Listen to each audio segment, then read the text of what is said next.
All right, today's a fun one. I get to speak with a friend of mine, Yve-Car, who's the CEO of Kreyol Essence. And this is a D2C brand that started off with an idea of her hair was actually falling out. From that, she was able to make a product that has gone on to make high seven figures. She's been featured on Shark Tank and done some really amazing things. And in it, we talk about, how she came up with the idea, how she was able to get traction by doing some scrappy offline things.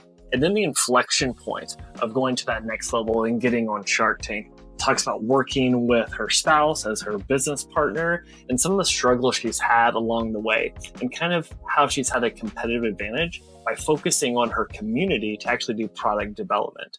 So if anybody out there that's looking to launch a consumer product, hopefully you'll get some good things out of today. But enjoy this episode and let me know what you think. I'm on Twitter at Jim W. Huffman.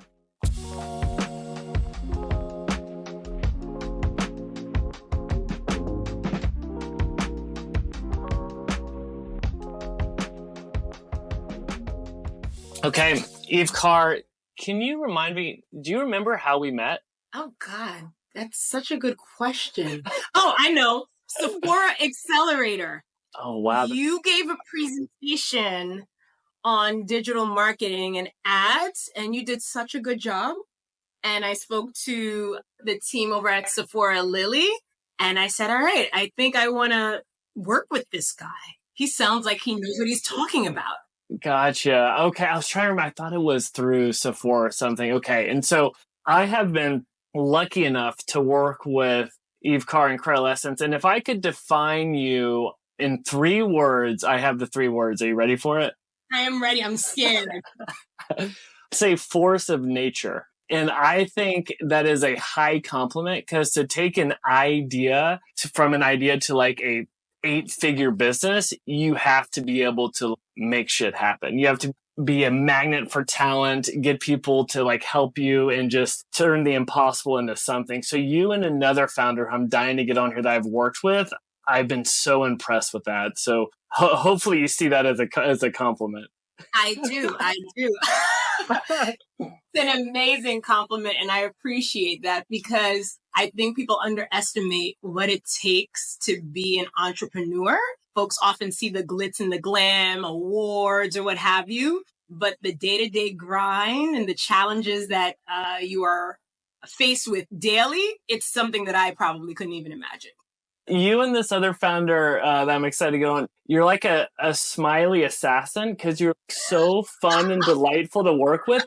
Nothing slides by you, whether it's the numbers or brands. So it's funny, right? You're the CEO where you have to be able to go 30,000 foot level, but then dive in and be like, wait a minute, that font's off, or we're not doing that promo till noon. Yeah. I often say being an entrepreneur or being a CEO, you really do feel like you're on an emotional roller coaster all the time because there's probably the normal you, the day-to-day you, there's the family you, there's the friends you, but then there's you who has to be like in the numbers. And then, but you also have to be the janitor, but you also have to like deal with Mr. Wonderful. Half the time I'm like, who am I today? Oh my God. I have so many questions I want to ask just off of that statement, but I should probably have you talk about, okay, well, let's kind of go back to square one. You are the CEO of Kreyol Essence. Will you tell people what is Kreyol Essence and how did you even come up with the idea to make that happen? Sure. So Kreyol Essence, we bring natural and ethical beauty products from Haiti to the world. And we focus on creating hair, skin, and body products for those with dry and damaged hair, as well as dry and damaged skin. I started Kreyol Essence after having what I call a hair catastrophe. I was going to an event. I wanted to look my best because I was in the market for a husband. And I asked my hairdresser to straighten my hair and give me this sleek look. And she did such a great job. I found the husband, that's Stefan, my COO. But the bad news is when I washed my hair the next day, it all fell out. Oh my God.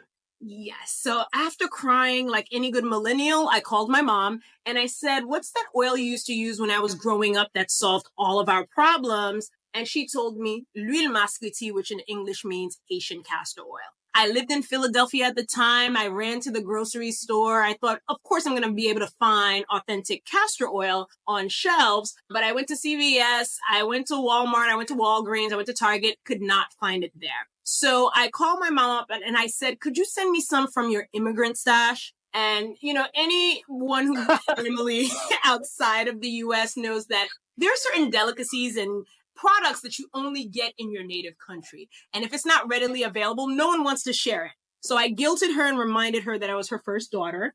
And she sent it to me, and it came in a rum bottle, Jim, with like tape all over it. Amazing. And I said, how is something that is so precious in my culture and community, everyone has a bottle of Haitian castor oil. Why is it being like sent in a rum bottle and you're praying that TSA does not discard of it? You're basically smuggling it in. I love it. Exactly. It's a smuggling operation. So I jokingly said to my mom, what if I started a business out of it so that none of us have to go through this in order to get Haitian castor oil? And I was joking because I was in the School of Government and my job was essentially to save the world, but marry a rich businessman who would fund all of my social ventures. But my mom in wisdom said, you know what? That's actually a great idea. When she thought about the fact that in order for us to make Haitian castor oil to help with hair growth, damaged hair, eczema, we would have to work with farmers because it's a natural plant. So the idea that we could work with thousands of farmers and help to employ them, and that, by the way, by planting the seeds, it helps to curtail soil erosion, deforestation, and greenhouse gas emission, which is a huge issue in Haiti and around the world, that piqued my interest. We also thought about the fact that one of my core beliefs is that to deal with most of the world's issues, we have to deal with poverty and find poverty alleviating mechanisms that are sustainable versus donations. And we employ over 500 women in our atelier or factory, as they call it. And we're employing women not just because it's a nice thing to put on a brochure, but because women are the ones with the skill set and the patience to go through the process of hand making this oil. And then lastly, kind of nerdy, one of the things that helps with a country's economy is exports and making sure that the GDP is balanced. And Haiti has an unbalanced GDP because we import most things don't go out. So the idea that we can actually put a dent into something happening in the entire country by exporting a product that people could use in their day-to-day life was super, super fascinating. And then lastly, I'm a beauty junkie. I love beauty products. So that became the convergence of two worlds for us. And that's when we decided to really take a go at starting Kreyol Essence. What's amazing is like you have this true problem you're trying to solve, but then from the onset, you're like, okay, this is a cool idea. And then you can pair it with something that's mission driven and is truly like aligned with where you came from. It's almost just the perfect combination. So what's interesting, I love thinking about companies through three lenses: idea, traction, and growth. So you're at this idea phase, you're trying to solve a problem of one just for you. And then you're kind of mulling on like, wow, if this becomes real, this could be very mission focused. When did this idea become something where you started getting traction? Who were the first customers? How did you get it to people to be like, wow, people actually want this? That's a really good question. One that I just wish I had asked myself earlier or that I acted on earlier. So after having this idea, Stefan and I go into action. And I go to Haiti. I'm doing my research and development because I don't know how to make this oil, right? I love it, but I have no idea what the process is. And I have to win trust of women who are looking at me like, you Haitian American, what are you doing here? Why are you asking us all these questions? Are you here to take away our knowledge and secrets and just like profit off of it? So going through that whole process of winning trust, we essentially started small, which is what I tell most founders, is just keep it simple. Don't overthink it. Once I won some trust, I brought in a few gallons of oil in my suitcase and prayed like hell TSA didn't stop me. Oh my God. And Stefan, he created the labels. We bought some bottles and we literally went to a conference and just started handing out the product to see what would people's reaction be and to get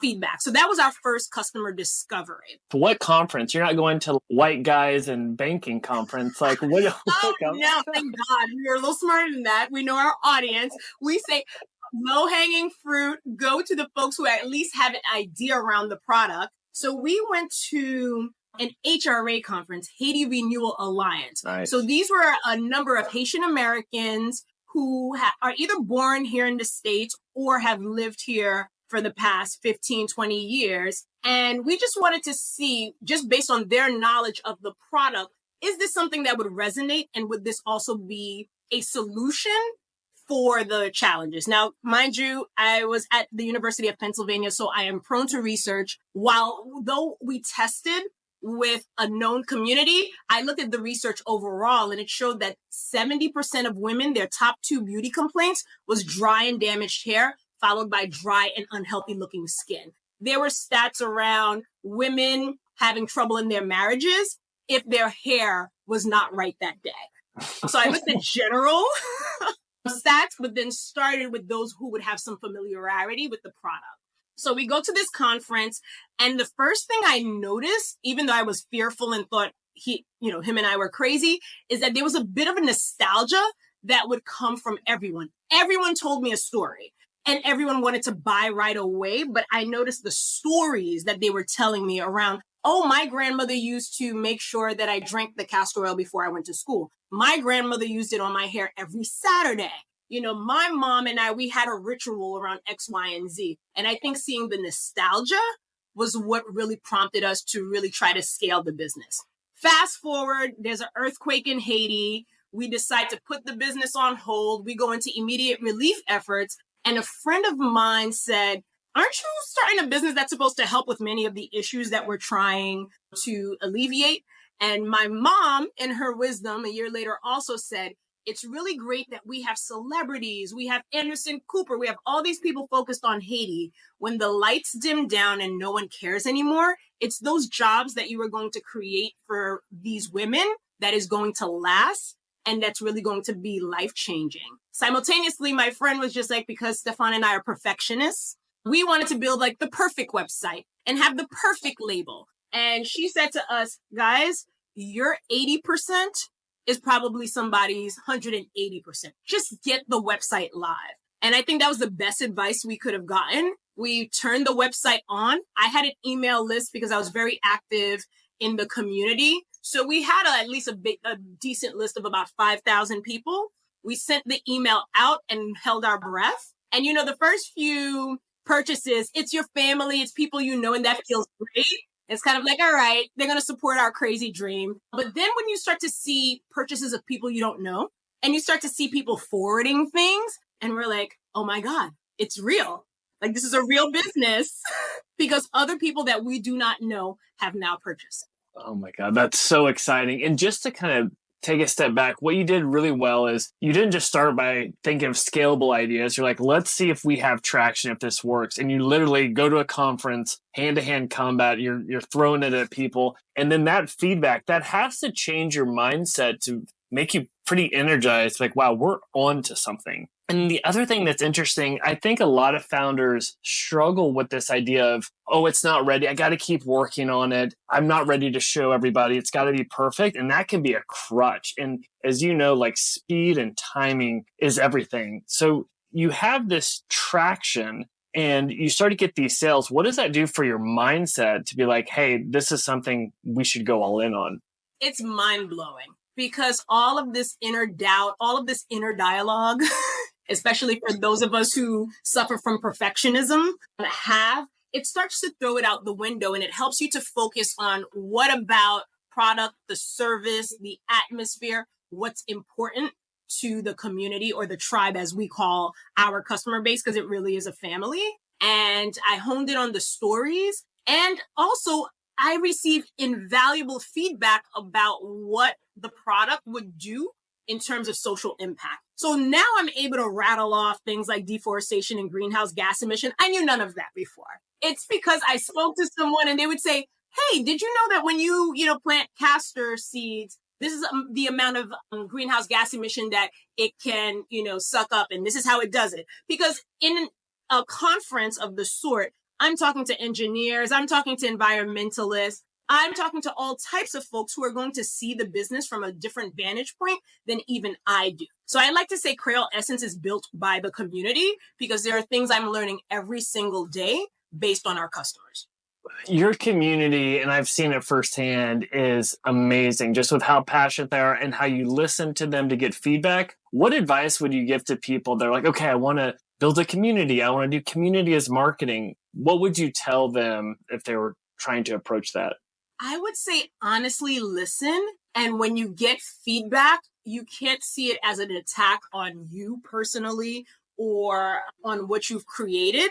Adaptability is going to be key to really be able to take in the information. And then I think the most important thing is to actually do something right away with it. So if you hear over and over again a resounding message around, I don't know, something as simple as a scent of a product that someone doesn't like, or it's not as easy. I take information and I still till today, look at all of the reviews. If someone's like, this bottle is really hard to squeeze things out of. These are not small things. This goes to the experience that your tribe member is having. And then often if we hear something several times, we will email it out, put it on social media. We heard you guys. We did this wrong.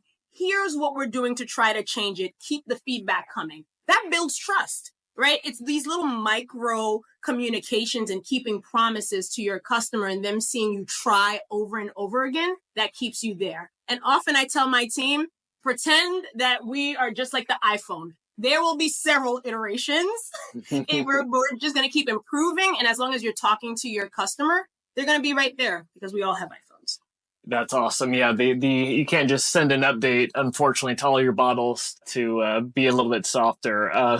That's really cool. And I think that's so smart, taking the feedback from customers and iterating on it, because the community wants to feel like they're heard and along for the journey. And when you do that, you just empower them to be that much more excited. So you've had some insane inflection points with the business, from influencers you've partnered with to one of the biggest ones, I believe it was last year, was being on Shark Tank. Can you talk through that experience, from even trying to get on it to actually having the bright lights in front of you, and what that did for the business? So we're coming up on our 5-year anniversary. We had been through some things. Inflection points on if we should close down the business or not, to deciding that we need to really pivot and focus on our customers because we started going the wholesale route, to sunsetting products, and to really just making sure that digital was our focus. When our 5-year anniversary came up, I made a promise to myself that I was not going to allow, again, perfection, fear, I'm not ready enough to do things to stop us from kind of at least going after some of the goals we had. For years, people had told us, you guys should be on Shark Tank. You guys should be on Shark Tank. And we're like, yes, we know. But I never felt ready enough. So it was our 5-year anniversary. So I said, ready or not, here we come. At least I know we tried. So I had just come back from a litany of sales visits to different retailers. I was fatigued. I came back home to Florida, and I had just missed the casting conference that they were having here in Miami. So I said, oh, Stefan, we missed it. It's just too late. And then I got an email that said, casting call for Shark Tank in Brooklyn, New York. And then I said, well, that's crazy. That's my hometown. That's where I'm from. And then I looked at the location, and it was at the Gentleman's Factory, which is also Haitian owned. And I was just like, God, is that you? Is that a sign? As any good Christian Haitian child is taught to do, look for signs and miracles that Jesus is talking to you. So I say to Stefan, would it be crazy if I just jumped on a plane and went to New York to try out for Shark Tank? Now, personally, I was hoping he said, no, honey, stay home with me. You've been out on the road. Go ahead and rest. But no, he said, I think you should do it. If your gut is telling you to do it, just get on the plane and go. I was like, crap, I guess I'm going to New York. So I jumped on a plane, missed a plane, still got on another plane. And I was supposed to stay at a mentor's house because you're saving money as an entrepreneur. But it was so late, I rented some cheap motel in New York. And I spent the night just, going over my numbers, practicing my pitch. And I was just like, I'm just going to give it all I've got. And if nothing else, if they don't call me back, I know I did this. So we get up in front of the producers. I give my pitch, and the producer's really into it. And I'm really ready to go home and say, well, good job. You tried it. And I got a call, I think, before I even jumped on the next plane, that said, we're super interested. We'd like you to submit a video. And of course I thought, well, didn't I just pitch? There's more videos. Like record that. Come on. Yeah. Record it. Hello. Little did I know I'd be doing lots of recording after that. And I like to say that getting onto Shark Tank is a year's commitment and job, because at every step of the way, it is not guaranteed that you will get on. You are pitching to the producers. They want to see you with high energy. They are asking you 50 million questions. They are vetting you, and they really want to make sure that by the time you get in front of the bright lights, that you are prepared. They do not tell you what questions you will be asked. The only thing that they work with you on is your opening pitch. After that, it is up to you to be prepared for the 700 questions that may come your way. And that was a process as well. But when we got in front of the bright lights, what was most interesting to me is that after you do, your opening monologue, I forgot there were cameras there. And apparently so did Stefan, because we both ended up crying on national TV and fighting with sharks. And it was just so dramatic. But I think that's what happens when you have tenacity and you're fighting for something that matters for you. And to us, getting onto Shark Tank was not a publicity stunt. We actually needed investment in order to launch with our biggest retail partner, Ulta. And we also really wanted to make our community proud, because it's not often you get Black-owned, female-run, Caribbean country that most people are not fully aware of. You don't get your business in front of mainstream audiences. And here we had this amazing opportunity to share our story, as well as get Haitian castor oil and our derivative products on the national stage. So it really meant a lot to us. And one of the key things the producers told us when we were going on, and at first I thought they were being a little crazy, but I think it's stuck in my psyche. They said, when you get in there, fight. Don't take no for an answer. And that's like the worst thing to tell me. I'm very coachable. So once I got in there, when one or two sharks are out, I was like, we've got to save this. We've got to turn this around.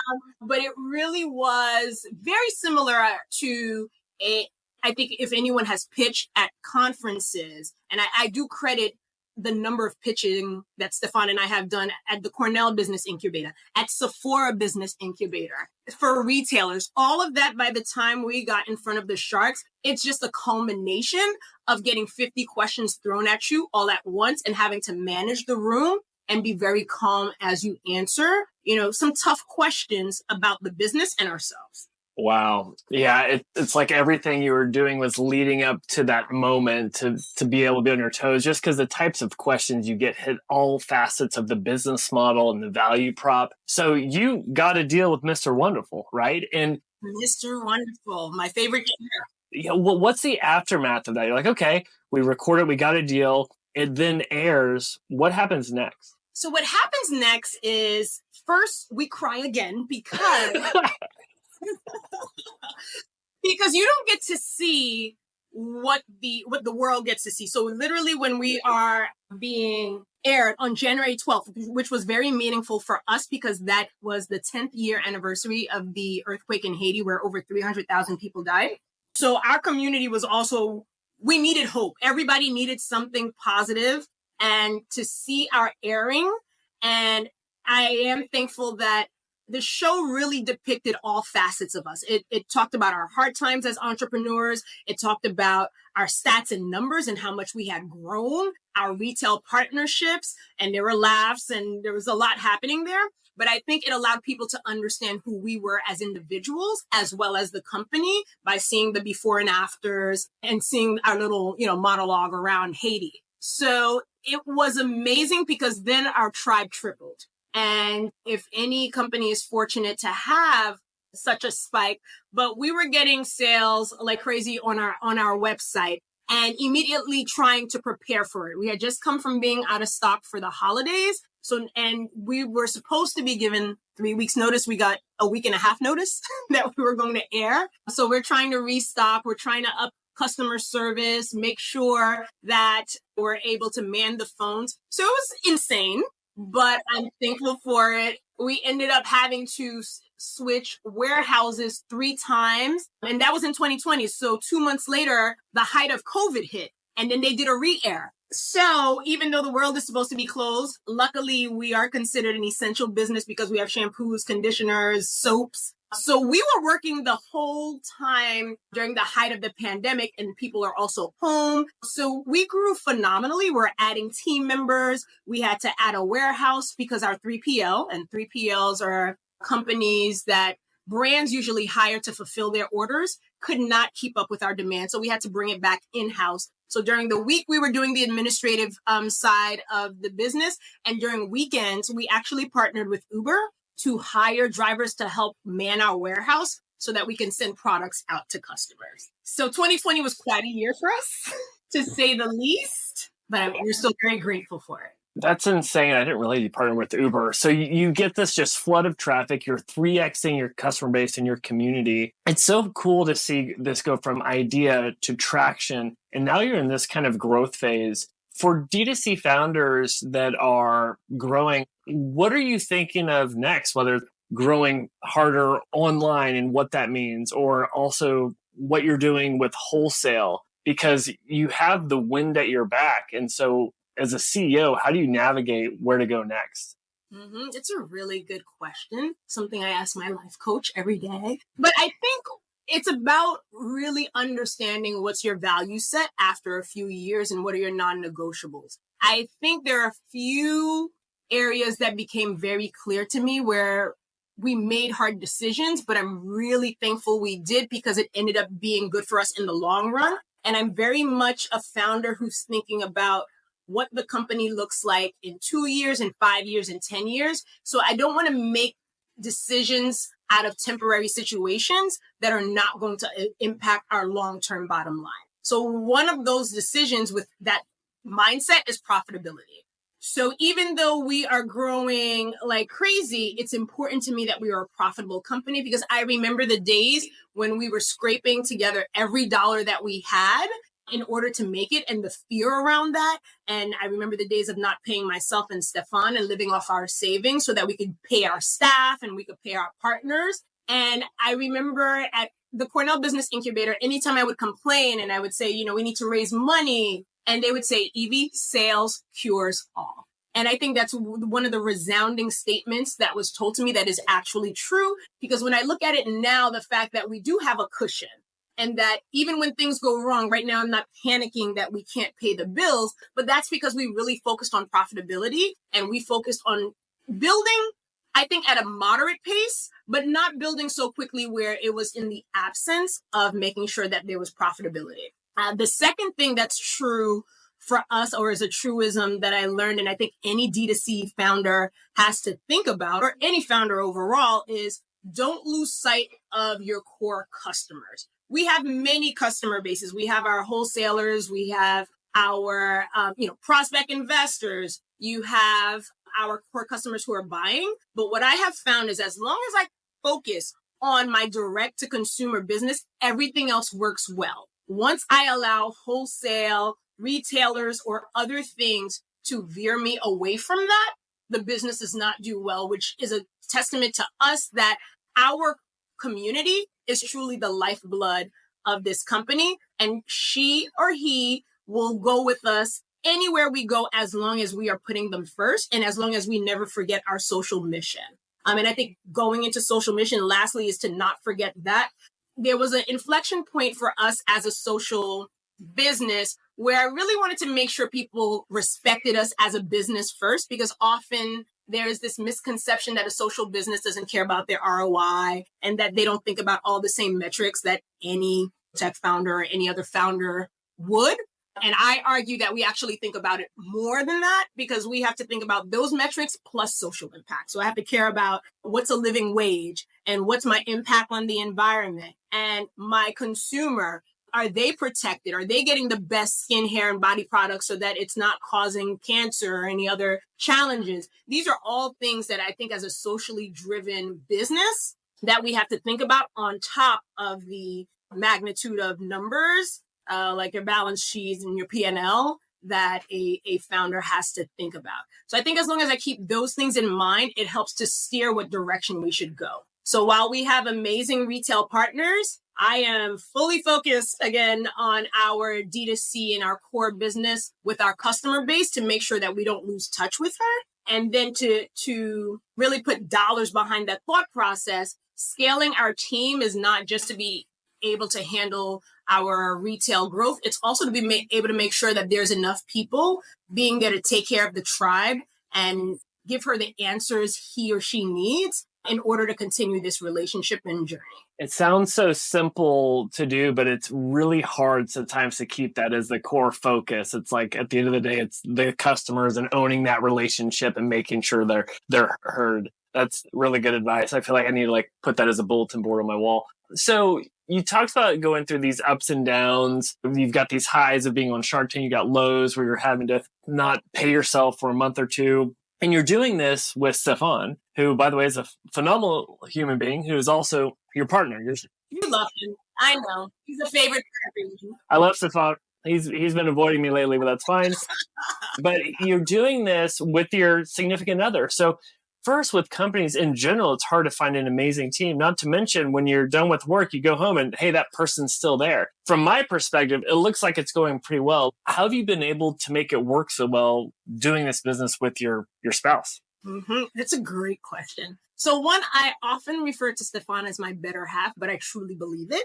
I think that's also what's helpful. I always say he is thoughtful, he is kind, and the amount of support that I think a founder needs from their COO or their number two has to be genuine, because there are lots of ups and downs. So you need someone with a particular mindset in order to work with you. And I think similar to me, he's done every job in the company. I think we have this shared focus of there's no job too big or too small, and that we are here to quarterback each other no matter what. But that said, it hasn't been easy. I think at different inflection points of the company, one person has had a challenge around the relationship, and I think we're fortunate where the other one might be doing a little bit better.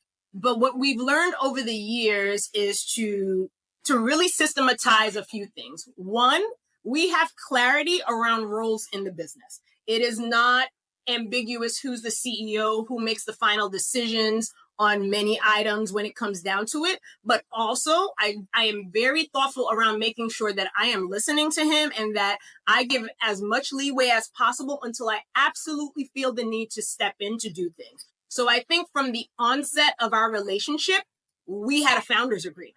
I hear of founders who are together not having agreements. I think that's absolutely insane.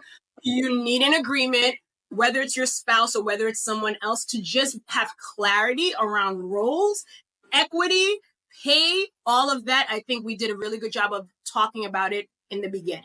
Second, I would say that when things are tough, we slow it down and we have hard conversations around how we're doing in our relationship and how we're doing in our other partnership of the business. And we liken the business to being our baby. We're raising a child together. So there are going to be things we disagree on and things that we have to take our emotions out of in order to make decisions on. And then I make sure that we do things like pray together, dance, and have fun together. It's really easy to forget play and just talk work, work, work.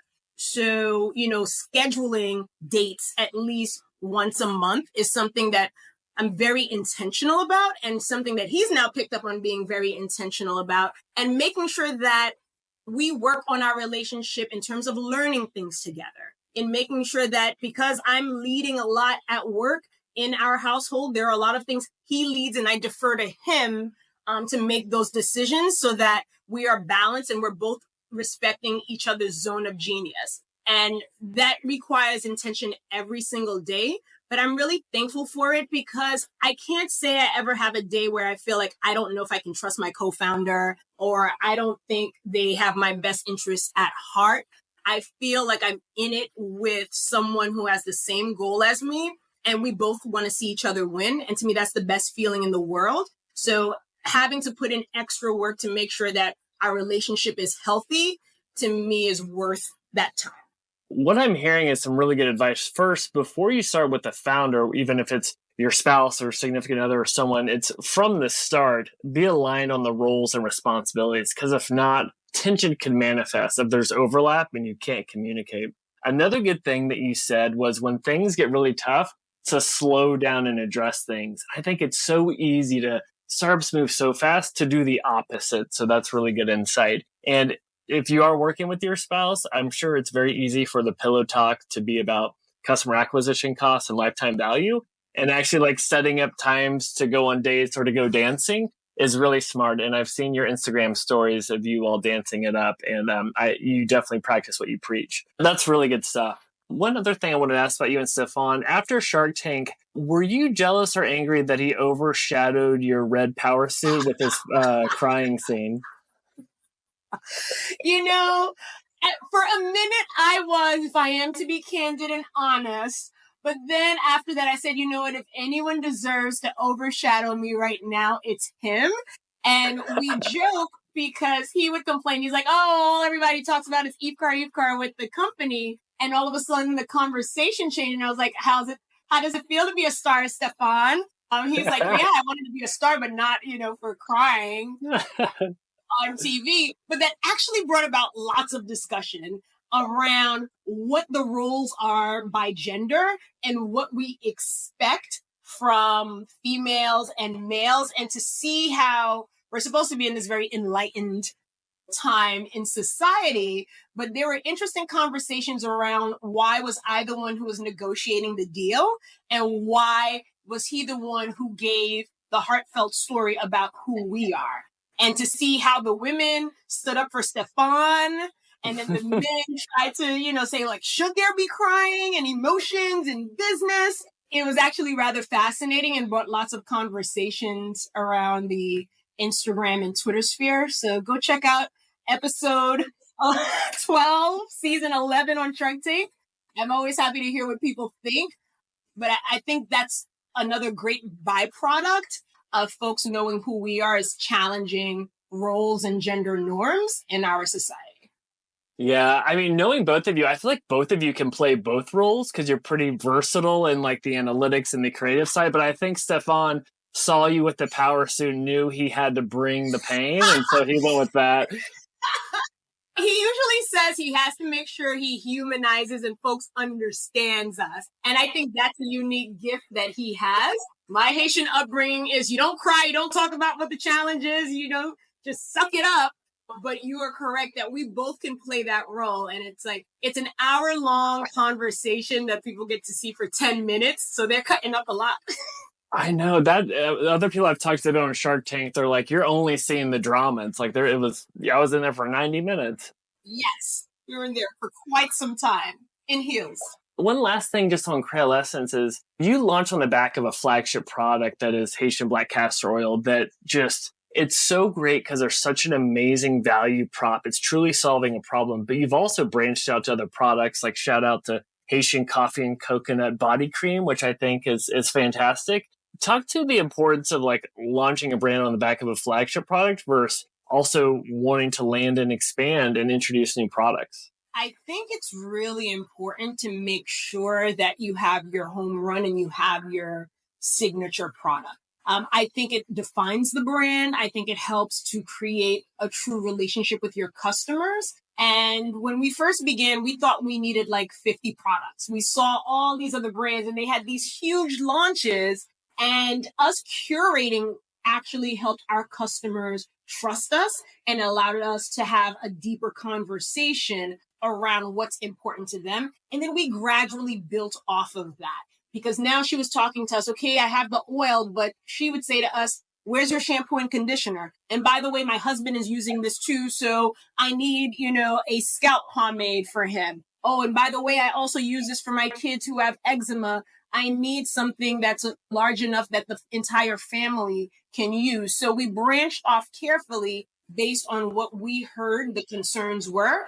And because the dominant consumer for us, they are women, and they are buying for the entire family, then she would be the ones who would tell us what her husband needs, hence having a coconut coffee cream that is unisex and something that everyone can use. Or our black soap face wash going into the Moringa collection when we started to hear about some of the skin challenges that folks were having. So I think it's step by step. One has to expand their product selection.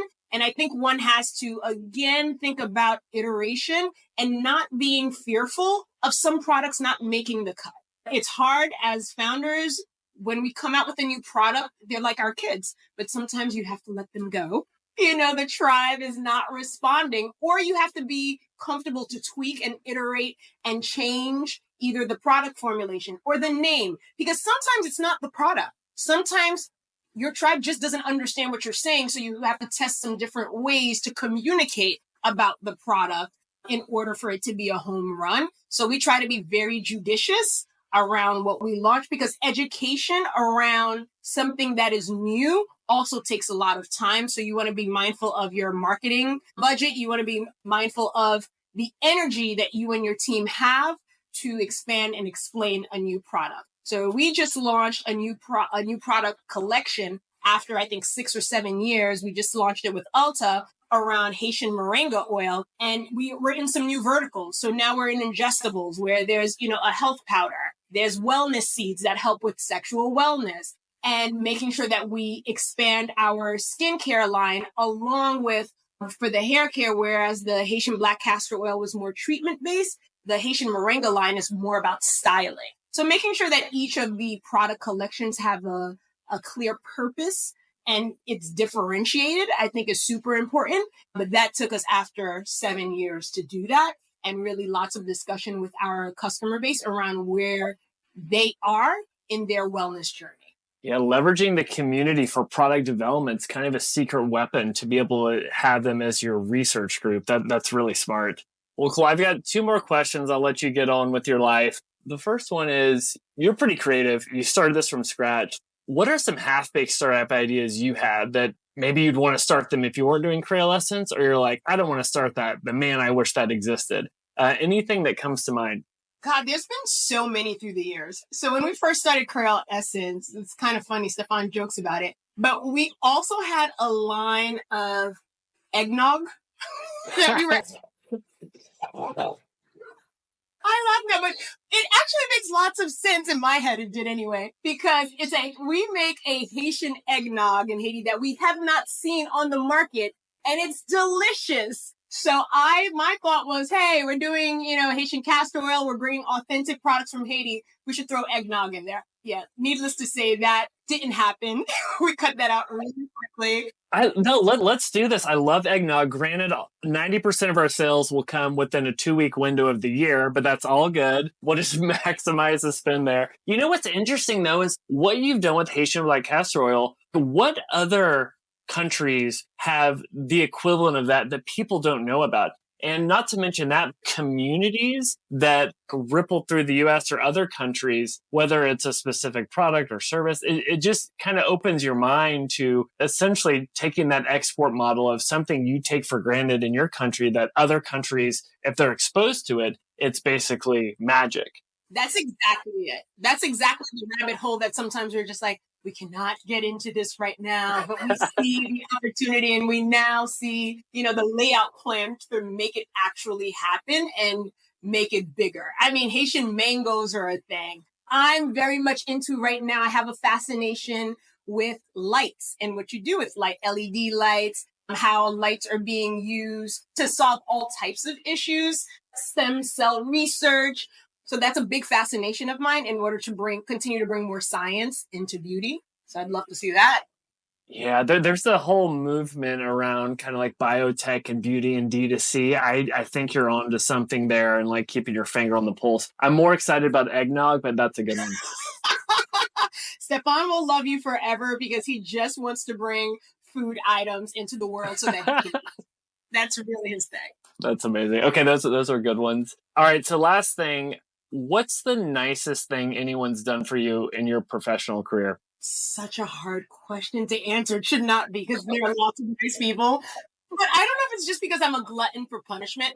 But I find that the nicest things that someone could have done for me is actually when they kind of hurt my feelings or told me the raw truth, which didn't feel great at the time. But I have such an appreciation for someone who's also willing to put themselves out there to say something that they feel is really necessary, but that they're taking the chance that I might take it wrong. So one of them is I had a mentor. I was working at Cornell University, and that was my dream job as director of diversity in the institution. And he said to me, is this Kreyol Essence thing a hobby? Is it anything serious? Because I don't see how you're going to run this department and do this at the same time. And at the first time I was super offended by that. I was like, how dare he call what I'm putting my sweat and tears into at night and on weekends a hobby? But it was another impetus for us to go all in full time, which ended up with me quitting my job, finishing my master's, and making Kreyol Essence my thesis. So I actually value that and thought of it as something super nice because he did not have to take his time to have this candid conversation with me. But I guess on a more traditional positive note, the nicest thing one has done for me actually comes from our friends and family when we were at the precipice, either closing the business or scaling, them just calling us over to come home and just feeding us and just having a meal with us or making us babysit their kids. I have friends who babysit their kids. And there's something about being around kids and around family that just makes everything seem, not that it's not important, but it puts it into perspective and it helps to calm you. So I think the nicest thing our friends and family could do is just feed us, love us, and give us a place to sleep when we were touring the country, trying to find retail partners and marketing the company and just telling us that they're proud of us no matter what. That's the nicest thing that could ever happen to us. And as we grow, we look back at those times, when Facebook gives you those memories, like where I ran out of gas, borrowing someone's car to go to Whole Foods and they had to come bail me out. Those are some of the things that we laugh at now, but it truly makes us grateful for those who love and trust us. Yeah, it's so true because you can get so in the weeds and get high stressed about what's going on with the business. That's so important. But I do love the point on getting that tough feedback or the raw truth, because sometimes people don't do that. And it's like, that's how you actually grow and get better. But Yve-Car, this was awesome. I can't thank you enough for taking the time. Where can people get more Yve-Car? Where can people learn more about Kreyol Essence? Where should you point them? People can go to @Yve-Car, Yvecar, if they want to get more of me. They can also get more of Kreyol Essence goodness, wellness tips for hair, skin, and body at KreyolEssence, Kreyol Essence. Kreyol is spelled with a K because that's how we spell Creole in Haiti. And also our number one partner, Ulta. They are amazing. You can find our products there. We're also with Goop, JCPenney, Whole Foods, Urban Outfitters, and Wegmans. That's right. And maybe a conference near you if you guys want to get scrappy again. There you go. Well, Yve-Car, thank you so much. I hope you have a great rest of the day. Thank you for listening to the Shopify Growth Show. If you found this helpful, be sure to subscribe and leave a review. It helps other Shopify founders like you find the show. Want more Shopify advice? Sign up to the Shopify Growth Insider newsletter by GrowthHit, where we break down the top 5 growth tactics every week. Remember, you're not in this alone. Building a Shopify brand is a grind, but you got this. Keep testing, keep scaling, and don't run out of larges on Black Friday like I did. Have a good one.